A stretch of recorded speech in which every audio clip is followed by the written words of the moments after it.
Televisa presenta.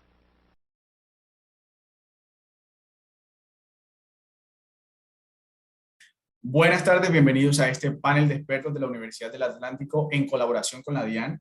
El tema a tratar es el Impuesto Nacional al Consumo. En esta ocasión estaré dirigiendo esta reunión. Mi nombre es Carlos Jiménez. Soy administrador de empresas, asesor tributario y conferencista en tributación de las personas naturales en Colombia.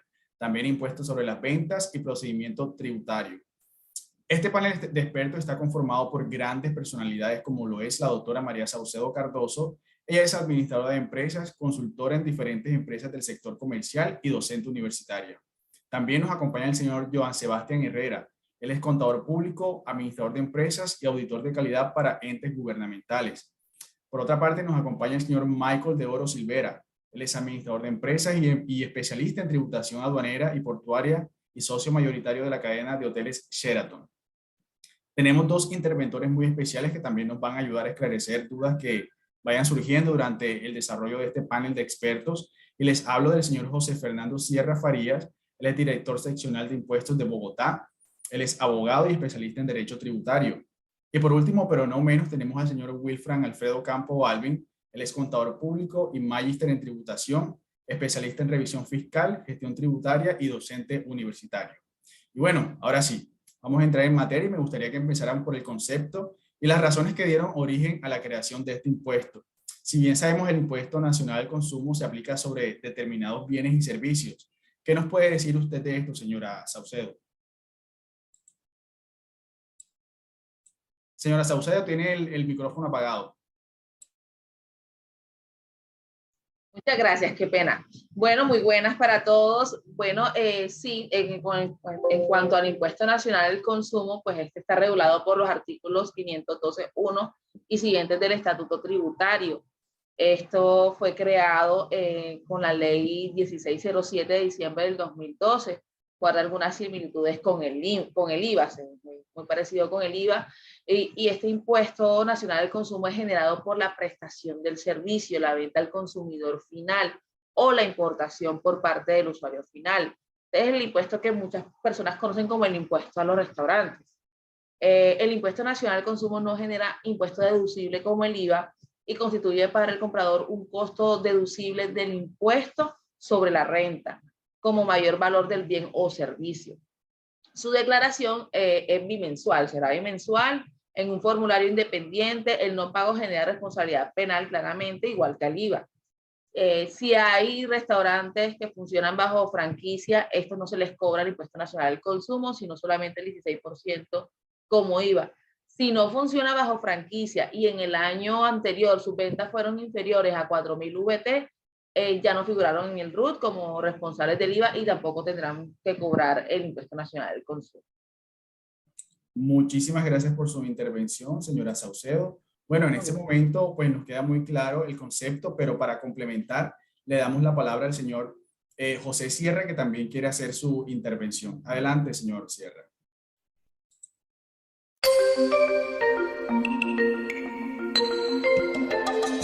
Muy buenas tardes para todos, para la doctora Sandra, para todos los que nos están acompañando.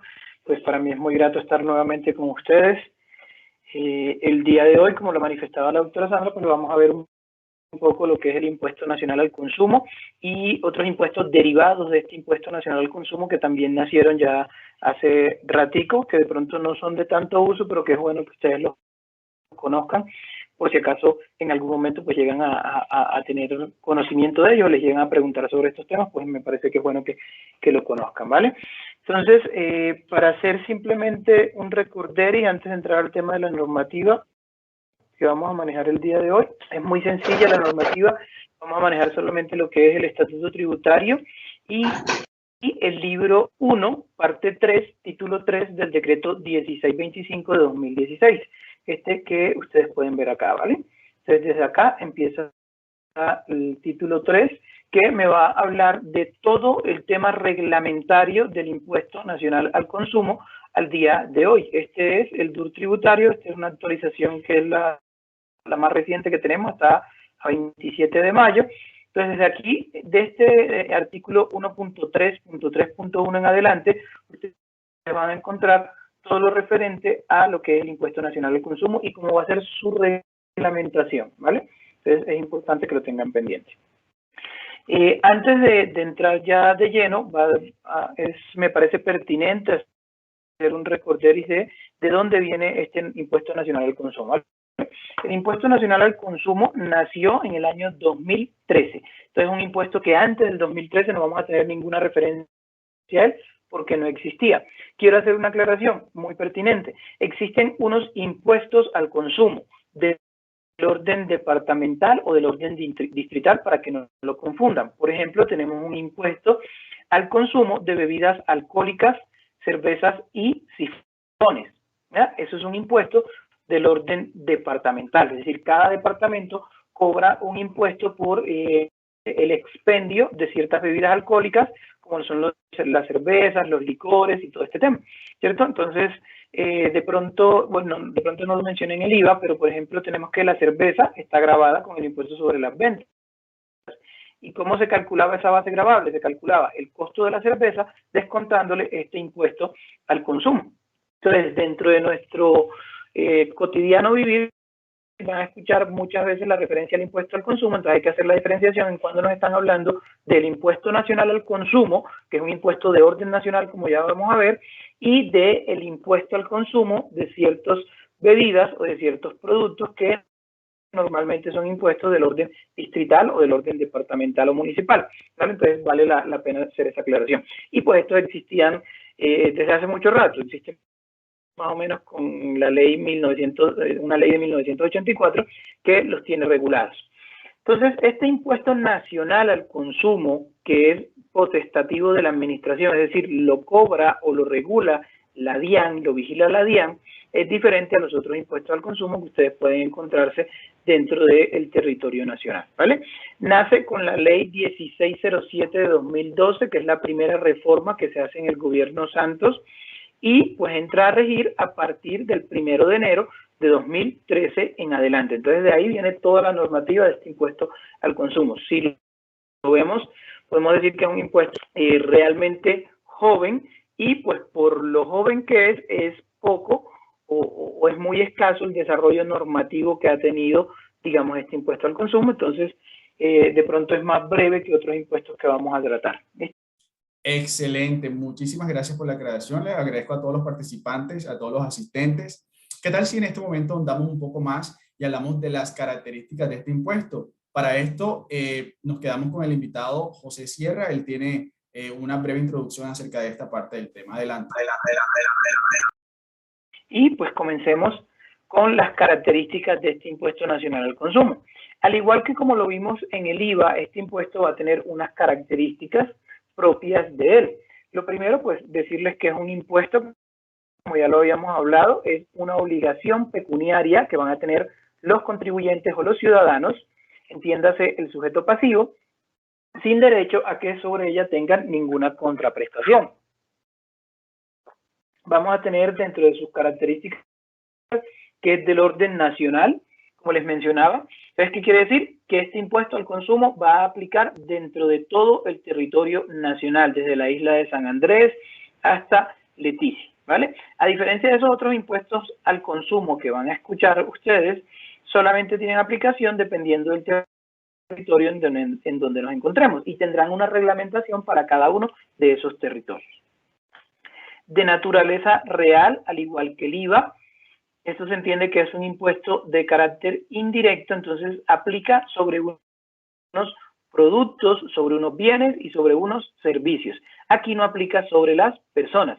Entonces, nuevamente, como lo expliqué en su momento con el impuesto sobre las ventas, aquí no me interesa la calidad que tiene la persona, no me interesa si es una persona sin ánimo de lucro, no me interesa si es una persona del orden estatal o nacional, ¿cierto? Es decir, no me interesa si es un ministro, si es el presidente, si es la alcaldía de Bogotá, ¿cierto? Lo que me interesa es qué servicios o qué productos se están vendiendo o se están enajenando. Y dependiendo de si esos productos se encuentran o no grabados, así tendrá la responsabilidad o no de ser sujeto pasivo del impuesto nacional al consumo, ¿vale? Tenemos que también es de causación instantánea.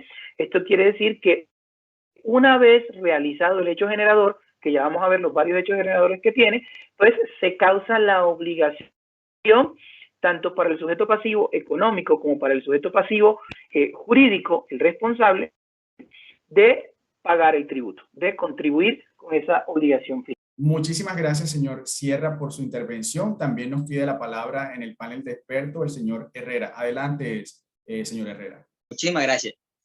Ahora, teniendo más claridad sobre lo que es el impuesto nacional al consumo, vamos a dar algunas características, sabiendo que es un impuesto indirecto que recae sobre el bien o servicio que adquirimos y afecta directamente los ingresos del contribuyente. Tenemos que tener muy claro que el sujeto jurídico responsable de la obligación tributaria es muy diferente al sujeto pasivo que soporta esta carga. Sabemos también que es un impuesto real. ¿Qué quiere decir esto? La descripción del hecho impositivo no hace referencia al elemento subjetivo o personal del impuesto, es decir, que grava un hecho económico sin considerar la capacidad económica que tenga el contribuyente o el ente pasivo. Es instantáneo, ya que su hecho generador se presenta en el momento de adquirir o hacer una transacción, sea de un servicio o de un producto. Es proporcional, ya que este tiene un gravamen ya impuesto por la ley. Ya debido a que tiene una tarifa fija. Es objetivo. No se tiene en cuenta la calidad del personal del sujeto pasivo para determinar el valor del impuesto. Solo se considera el hecho generador. Y general, debido a que recae sobre todas las transferencias de denominación que se presentan ya en la ley, sea un servicio, como venía diciendo nuestra anterior expositora, restaurante, sea una exportación, o sea el consumo de bebidas alcohólicas, por así decirlo. Agradecemos su intervención, muchísimas gracias. Bueno, gracias por explicarnos todas estas características propias del Impuesto Nacional al Consumo. Si bien sabemos que este impuesto tiene una razón de ser, pero este no se da solo, tiene ciertos elementos que lo complementan.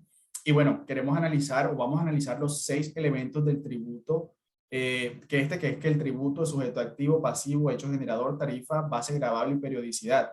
Para esto tenemos la intervención del señor José Fernando Sierra Faría. Él ha pedido la palabra y quiere hacer como una breve introducción a este tema. Adelante, señor Sierra. Los tributos, todos los impuestos del orden nacional que tenemos y del orden territorial o departamental van a tener unos 5 elementos, y estos 5 elementos por mandato constitucional son obligatorios que existan y que estén tipificados dentro de la ley y dentro de la norma. Si la norma obvia o no tiene tipificado alguno de estos elementos, pues se hace imposible la ejecución del impuesto. Entonces lo mismo pasa con el impuesto al consumo. Tiene sus 5 elementos de este impuesto. Va a tener un sujeto activo, un sujeto pasivo, un hecho generador, una base gravable y una tarifa. ¿Vale? Esos elementos son necesarios para la existencia de cualquier tributo.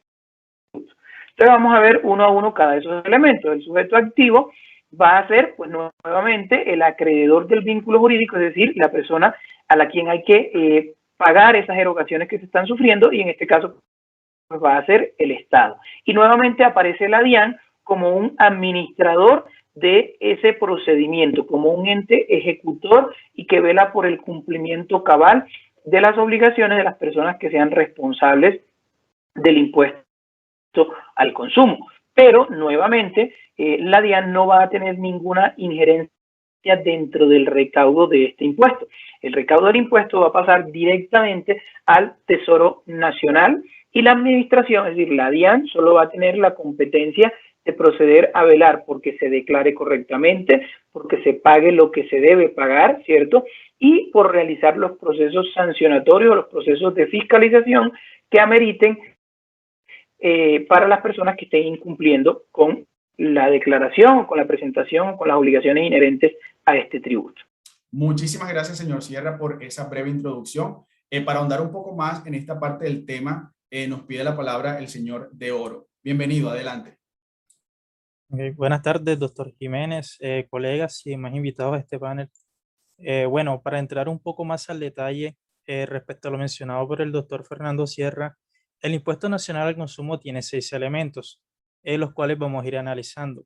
Cuando el legislador crea un impuesto o tributo, este debe fijar claramente los diferentes elementos de dicha obligación. Ahora, ¿cuáles son estos elementos? El primero de estos elementos es el sujeto activo, que no es más quien la ley faculta para administrar y percibir los tributos, ya sea para su beneficio o en beneficio de otros entes. Como ejemplo, tenemos que a nivel nacional el sujeto activo es el Estado, que se encuentra representado por el ministro de Hacienda y más concretamente por la DIAN.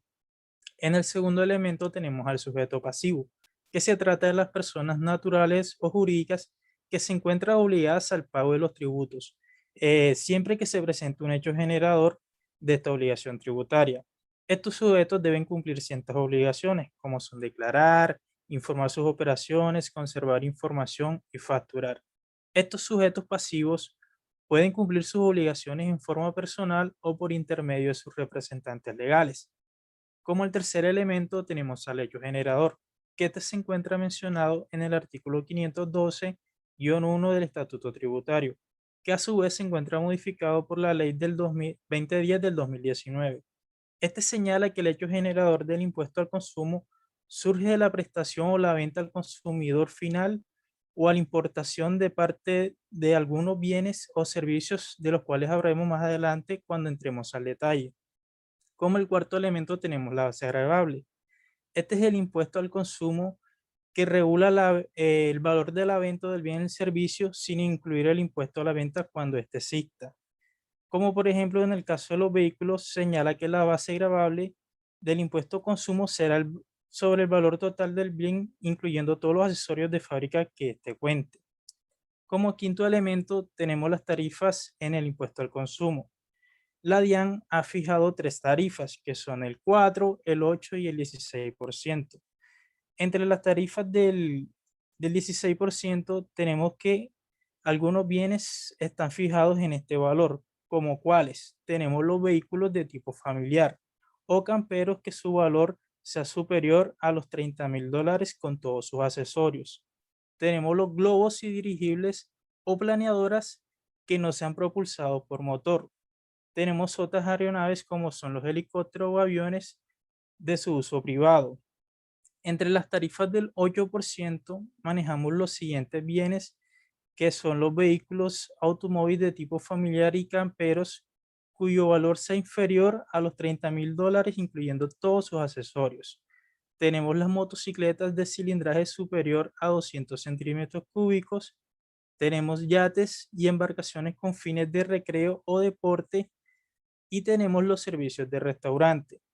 Dentro de las tarifas del 4%, tenemos que entran los servicios que están grabados con la tarifa ya mencionada el 4%, como son la telefonía, los datos, internet y navegación móvil.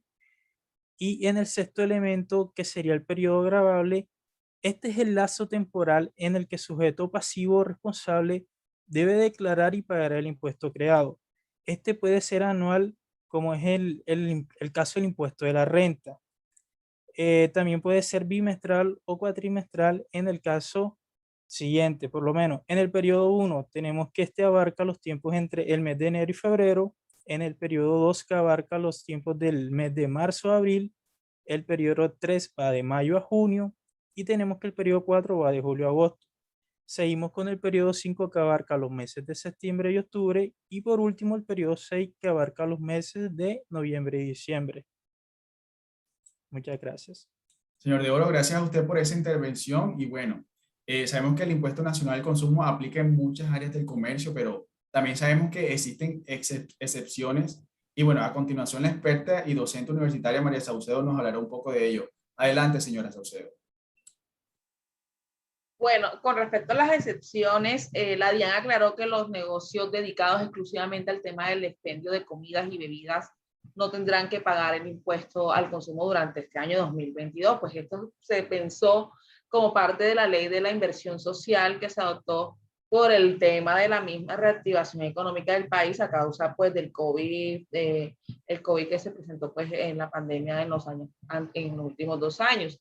Entonces, de esta manera, la entidad hizo un llamado para que las personas naturales y jurídicas que únicamente desarrollen estas actividades y que están inscritos en el régimen simple de tributación realicen la actualización del RUT por medio de la página de la DIAN para evitar pues los desplazamientos. Eso lo pueden hacer por internet, muy fácil. La DIAN también explica que los empresarios que durante el año 2022 tengan algunos días la responsabilidad del Impuesto Nacional al Consumo en su RUT deberán declarar la fracción del impuesto por el número de los días que aparezca la responsabilidad del impuesto, ¿vale? Entonces, esos días se genera, se paga sobre esos días que esté en vigencia el impuesto. Entonces, eso más que todo serían las excepciones durante este año 2022. Colega, gracias por su intervención, de verdad que es de gran ayuda. Y en este momento también nos pide la palabra el director seccional de impuestos de Bogotá, el señor José Sierra. Adelante, señor Sierra, tiene la palabra. ¿Vale? Entonces, excepciones. ¿Qué servicios de restaurantes y cafeterías no van a estar grabados con el impuesto al consumo? Entonces vamos a tener como excepciones los servicios de restaurante y cafetería prestados por los establecimientos educativos conforme con lo establecido en el artículo 476 del Estatuto Tributario. Vamos a leer el artículo 476 del Estatuto Tributario. ¿Ah? Entonces, dentro del artículo 476, que son los servicios excluidos del IVA, ahí vamos a encontrar muchísimos, pero vamos a encontrar, por ejemplo, los del servicio de educación, ¿cierto? Entonces, miren, el numeral 5 del artículo 476 me habla que están excluidos del impuesto sobre las ventas, me dice los servicios de educación prestados por los establecimientos educativos preescolar, primaria, media e intermedia, superior y especializados o no formal. Entonces, después del punto por acá me dice, están excluidos igualmente los servicios prestados por los establecimientos de educación relativos a restaurantes, cafeterías y transporte, así como los que se presten en desarrollo de la Ley 30 de 1992 y 115 de 1994. Estas son las leyes referentes a la educación, son las leyes que regulan o que reglamentan todo el tema de la educación, ¿vale? Entonces, si ustedes ven, ahí mismo está diciendo que esos servicios se encontrarán excluidos, y no solamente están excluidos del impuesto sobre las ventas, sino que también están excluidos del impuesto al consumo, del impuesto nacional al consumo, ¿vale? Entonces, aquí viene un tema interesante que también ha tenido discusión, porque va a ser diferente. Digamos que algunos colegios o algunas instituciones de educación superior, para el tema de exonerarse de ciertas responsabilidades y dedicarse a lo que es su fuerte, que es el tema educativo, ¿cierto? Entregan en concesión algunos de estos restaurantes. Entonces, por ejemplo, ustedes van a la cafetería de la Javeriana o la cafetería del Externado y van a encontrar restaurantes de cadena en algunos casos. Por ejemplo, pueden encontrar Presto, creo que en la cafetería de la Javeriana hay un OMA, hay un Presto, hay otros restaurantes de cadena, ¿cierto? Entonces, posiblemente esos restaurantes sí estén grabados con el impuesto al consumo. ¿Por qué? Porque ahí la actividad no la está prestando directamente la institución educativa. Entonces, si la actividad la está prestando la institución educativa, o si de pronto se la cedieron a, también es muy común en algunos colegios, esas actividades de cafetería las prestan, ¿cómo se le llaman? Las asociaciones de padres de familia, ¿cierto? La asociación de padres de familia la presta y con esos recursos pues terminan invirtiéndolos en el colegio y en los estudiantes. Ese no estará grabado con el impuesto al consumo. Pero pues si el colegio cedió esa potestad o esa actividad a un tercero, es posible que sí esté grabado con el impuesto al consumo, ¿vale? Tenemos la prestación de servicios de alimentación para pacientes hospitalarios. No va a estar grabado con el impuesto al consumo, tampoco está grabado con el impuesto a las ventas. Vamos a tener los servicios de alimentación contratados por el Estado destinados a instituciones de asistencia social, tampoco va a estar gravado con el impuesto al consumo y tampoco está gravado con el impuesto a las ventas, para que lo tengan pendiente. Excelente. Bueno, ya sabiendo esto, en ese momento surge otra pregunta. ¿Qué pasó con el servicio de catering en cuanto al impuesto al consumo? Para resolver esta incógnita, contamos con la participación del contador público Wilfred Alfredo Campo Balvin. Él ha pedido la palabra en este punto especial. Bienvenido y adelante, señor Campo. Si la particularidad del negocio lo amerita. Fíjense que el restaurante puede prestar lo que se llama como el servicio de catering o catering. Ese servicio está grabado con IVA.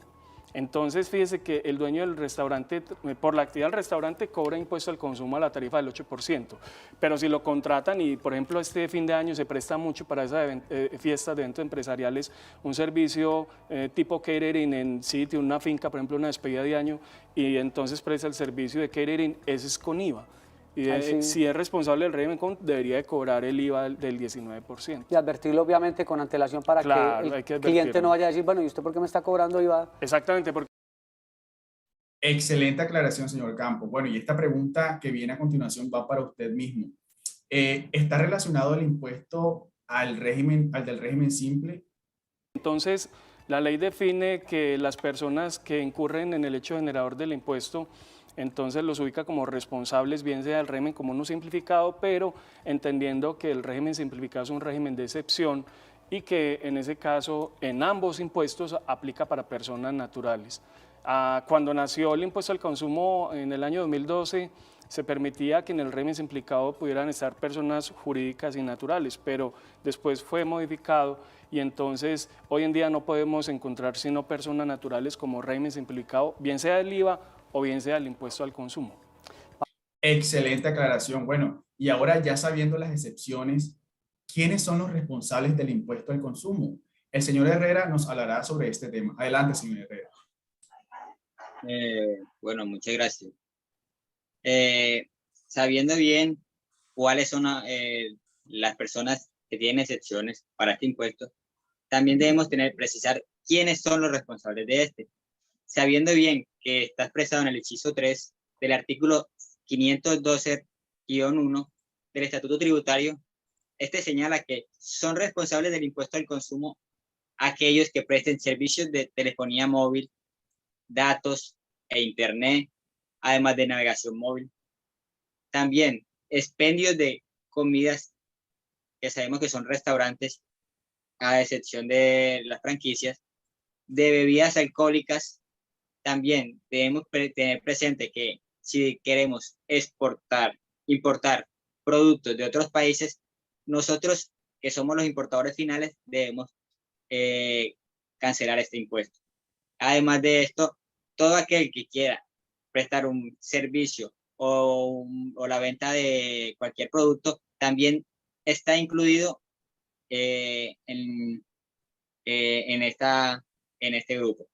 En conclusión, todo contribuyente que preste un servicio que genere, sea la venta de o la prestación de un servicio a un consumidor final, debe presentar el impuesto ante la DIAN. Este impuesto ante la DIAN. Muchas gracias. Muchísimas gracias por su intervención, señor Herrera. Y bueno, también nos pide la palabra el señor José Fernando Sierra. Responsables del impuesto al consumo. Entonces, ¿quiénes van a ser los responsables del impuesto al consumo? Pues obviamente esto dependerá de cada uno de los hechos generadores que se realicen. Entonces, si estamos hablando del hecho generador del servicio de telefonía móvil y datos, pues el responsable va a ser el prestador del servicio. Entonces, ¿quién puede ser el prestador del servicio? No sé, todos los operadores de telefonía móvil que hay en el país. Tigo, Claro, UNE, ETV, Movistar, bueno, creo que se quebró o desapareció. Algo así, ¿cierto? Entonces, todos los prestadores del servicio van a ser los responsables del impuesto al consumo en tratándose de telefonía móvil, datos e internet y navegación móvil. Si estamos hablando del hecho generador de expendio de comidas y bebidas, pues ¿quién va a ser? El que presta el servicio, el propietario del restaurante, el propietario del bar o del establecimiento donde se presta el servicio. Porque entiéndase que dentro del restaurante vimos dentro de la definición que podría ser una cafetería, una heladería, pues no lo menciona ahí, pero una pizzería también es responsable del impuesto al consumo en principio, ¿cierto? Todos son en principio responsables del impuesto al consumo siempre y cuando dentro de sus establecimientos se expendan comidas o bebidas preparadas para el consumo, ¿vale? En la importación vamos a tener el usuario final, ya lo explicamos con mayor detalle el caso, ¿cierto? Y pues en la venta, cuando estamos hablando de productos grabados con el impuesto al consumo, pues vamos a tener todo lo que son los vendedores de estos productos. Entonces, quien venda el bien. Muchísimas gracias, de verdad que toda la información que nos han brindado está bastante completa y es de gran ayuda. Por otro lado, también están los no responsables del impuesto al consumo. ¿Quiénes no son responsables del impuesto al consumo? Señor de Oro, adelante, pidió usted la palabra. Bueno, Carlos, sí. Bueno, los no responsables al consumo son las personas naturales que prestan los servicios de restaurantes y bares. Estos deben de cumplir ciertos requisitos que están señalados en el artículo 512-13 del Estatuto Tributario, como cuáles. Tenemos que en el año anterior estos hubieran obtenido ingresos brutos totales provenientes de su actividad económica y que estos deben ser inferiores a 3.500 VT. Otro punto que también deben cumplir es que tengan máximo un establecimiento de comercio, sede o local o negocio donde ejerzan su actividad. También tenemos que la Ley 2155 del 2021 adicionó el parágrafo 5 del artículo 502-13 del Estatuto Tributario.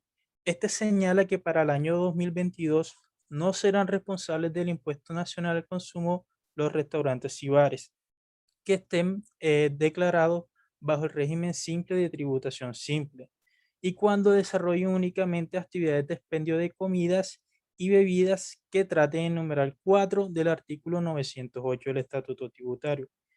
Aquí cabe aclarar que este beneficio es temporal y aplica solamente para el año 2022. Otro aspecto muy importante y que tenemos que tener en cuenta es que estos contribuyentes de régimen simple que tengan actividad exclusiva de comida y bebidas no solo aplica para personas naturales, sino para jurídicas también, ya que la norma no está diferenciando el tipo de contribuyente. Muchas gracias. Excelente, gracias a usted, señor de Oro, por esa intervención. Y bueno, nos pide la palabra también el experto José Sierra. Adelante, tiene el micrófono abierto. Entonces, aquí quiero hacer un punto muy importante y una aclaración y un paréntesis para explicar algo que me parece sumamente importante que lo conozcan, ¿vale? Y es este siguiente slide que ven aquí. Aquí me dice no responsables del impuesto al consumo en restaurantes y bares, ¿vale? Entonces voy a buscar por acá para indicarles el artículo que debemos leer. El artículo 512-13 me habla de los no responsables del impuesto al consumo de restaurantes y bares. Entonces quiero hacer una primera aclaración, ¿vale? De pronto muchos de los que me están escuchando el día de hoy estuvieron conmigo en las clases del impuesto sobre las ventas, ¿cierto? Entonces yo les comentaba que en el impuesto sobre las ventas dependía de los ingresos para saber si yo era responsable o no responsable. Acá es muy parecido, solo que en el impuesto nacional al consumo solo vamos a tener no responsables para lo que se refiere al servicio de expendio de comidas y bebidas, ¿vale? Entonces lo explico. De pronto es más fácil explicarlo como se hacía antes. Régimen simplificado del consumo y régimen común del consumo, ¿vale? Entonces, ¿quiénes pueden hacer parte del régimen simplificado del consumo? Hoy entiéndanse no responsables. Las personas que realicen las actividades de restaurantes y bares. ¿Qué personas? Personas naturales, única y exclusivamente personas naturales, que realicen las actividades de restaurantes y bares ya enunciadas anteriormente, ¿cierto? Que sus ingresos el año inmediatamente anterior, perdónenme, hayan sido inferior a 3.500 VTs. año anterior, ¿vale? Y además, como segunda condición, entonces primera condición, ingresos inferiores a 3.500 VT año anterior. Segunda condición, tener máximo un solo establecimiento de comercio donde se realice la actividad grabada, es decir, tener una sola heladería o una sola pizzería o un solo restaurante o una sola cafetería. Si yo abro una segunda cafetería, aun cuando no tenga estos ingresos, ya voy a ser un responsable del impuesto al consumo. Excelente, todas las intervenciones de verdad han sido excelentes. Y bueno, esta es una petición especial para el señor José Sierra. ¿Podría por favor explicar a los asistentes de la Universidad del Atlántico el formulario encomendado para el impuesto al consumo? Pueden buscar en internet un formulario 310 y se dan cuenta que ese formulario 310, además de los apartes para presentar la declaración de impuesto al consumo, creo que sigo compartiendo pantalla, entonces vamos a buscarlo aquí. Entonces, si ustedes ven, ese formulario 310 me permite a mí tanto declarar lo que sería el impuesto al consumo y además el impuesto al consumo de bolsas plásticas. No sé si ustedes lo alcanzan a ver ahí, si no buscamos un formulario. Creo que es mejor un poco más grande, doctor. Sí, vamos a buscar uno más grande. El formulario instructivo de la DIAN. 610. Entonces, aquí están viendo ustedes un formulario 310. Entonces, este formulario 310 me sirve para declarar el impuesto al consumo en cualquiera de las tarifas que tiene el impuesto al consumo, 4, servicios telefónicos, 8, los servicios, venta de algunos bienes grabados, restaurantes y bares, y 16, venta de algunos bienes grabados o importación.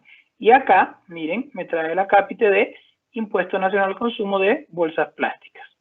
Entonces, la tarifa plena, en este caso el 50%, o si yo tengo algún nivel de biodegradabilidad, mi tarifa va a bajar, puede ser del 0% al 25%, 50% o 75%. Y pues ya aquí lo que sería el impuesto a cargo, la sanción y el total a pagar. ¿Vale? Eso sería la declaración del impuesto al consumo. Es muy, muy sencillo, ¿vale? Bueno, ya vimos que es bastante fácil gestionar este formulario y muy fácil de encontrar. Solo hay que ir a la página de la DIAN y ahí lo vamos a ver con mayor detalle. Bueno, ya sabiendo las excepciones, los responsables y no responsables del impuesto nacional al consumo, existen sanciones por no cumplir este impuesto. ¿Cuáles son? Para resolver esta incógnita nos pide la palabra la señora Saucedo. Adelante, señora Saucedo. Bueno, con respecto a lo que son las sanciones por no cumplir con este impuesto, pues para el caso de la sanción de multas por no declarar el impuesto al consumo, el artículo 18 de la ley 1762 del 2015 establece que esta corresponderá al 20% del valor de la mercancía que determine la administración para el periodo en que la misma no se haya declarado, o de multa equivalente al 20% del valor de las mercancías que determine la administración, calculado proporcionalmente para el periodo en el que no se declaró el impuesto al consumo. Es decir, que esta sanción tampoco se determina a partir del valor del impuesto. De igual forma, para la aplicación de otras sanciones no pecuniarias, como el cierre de establecimiento de comercio o la suspensión o cancelación del registro o autorización de operaciones también. El criterio que se aplica es el del valor comercial de la mercancía, más no del valor del impuesto. Idéntico criterio se utiliza para la determinación del procedimiento a seguir para la imposición de las sanciones, pues deberá aplicarse el procedimiento del artículo 23 o del artículo 24 de la ley 1762 también del 2015, dependiendo de si el valor de la mercancía es menor, igual o superior a 456 unidades de valor tributario VT. En consecuencia, lo que se pretende hacer ver es que para efectos de la aplicación de las sanciones que recen sobre los productos sujetos al impuesto al consumo o la participación en el marco de procesos de aprehensión y decomiso, no resulta imperativa la determinación del valor del impuesto al consumo o la participación. De tal manera, en especial las de multa por tratarse de sanciones de orden pecuniario, es posible evidenciar que salvo la multa por no declarar el impuesto al consumo, de acuerdo pues al artículo 18 de la ley 1762 de 2015 que estamos citando, las demás sanciones de ese orden son determinadas a partir de la unidad de valor tributario y no a partir del valor del impuesto. Excelente, muchísimas gracias, señora Saucedo, por su participación. Y bueno, para tener en cuenta todas estas sanciones en caso de que no cumplamos con este impuesto. Y bueno, ahora bien, si bien vemos que la ley 2010 del 2019 y la ley 1819 del 2016 trajo esto algo nuevo para el Impuesto Nacional al Consumo, en este momento el señor Herrera pide la palabra. Adelante. Señor Herrera, tiene el micrófono apagado. Disculpen. Bueno, teniendo presente esto, sabemos que el pasado 27 de diciembre, ya el hoy expresidente de la República, Iván Duque, sancionó una ley de crecimiento económico, la ley 2010 del 2019, que adoptó una disposición para la promoción del crecimiento económico, el empleo, la inversión, el fortalecimiento financiero de las finanzas públicas y la progresividad, además de la equidad. ¿Qué nos trajo? Esta ley, ¿qué nos trajo? Bueno, debido a la inasequibilidad que había en esa época en algunos productos se eliminó en cierta parte el impuesto nacional al consumo y en otras se destinó a fuentes directas para la progresividad. En los bienes inmuebles, como bien sabemos, debido a la inasequibilidad o a la falta de oportunidad que había, se eliminó este impuesto debido a que ya estaba grabado en años anteriores. Además de eso, sabemos que tenemos un nuevo impuesto que es el impuesto nacional al cannabis, impuesto nacional al consumo de cannabis. La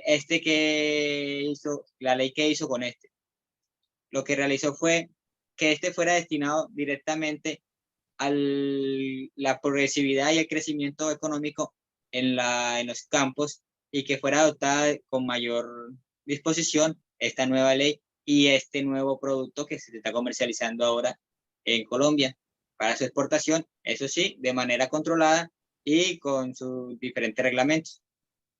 Muchísimas gracias, señor.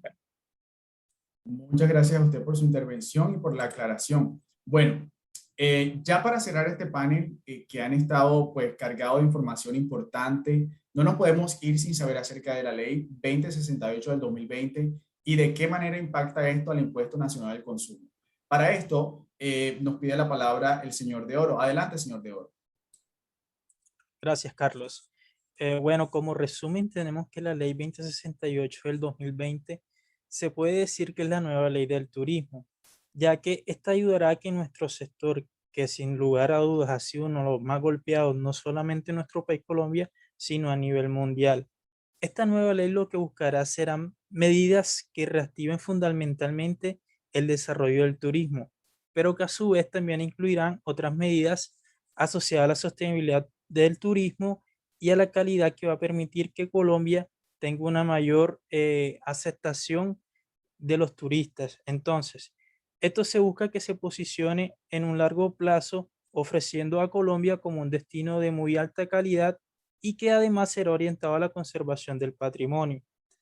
Entonces, a través de esta nueva ley del turismo, lo que principalmente se busca es que se eliminen las principales barreras de todo tipo para que todos los turistas puedan acceder al disfrute de las actividades turísticas y se busca establecer el patrimonio de la accesibilidad universal al turismo. Eso sería todo, Carlos, y muchas gracias. Muchas gracias a usted, señor de Oro, gracias a todos los asistentes. De verdad que ha sido de gran ayuda y de enriquecimiento intelectual todo este panel. Les agradezco a todos y cada uno de los expertos que nos acompañaron, invitados especiales, asistentes de la Universidad del Atlántico. Esperemos que este panel haya sido de gran ayuda para ustedes también. Y bueno, no queda más que agradecer y decirles que nos vemos en una próxima ocasión. Muchísimas gracias. Que estén muy bien.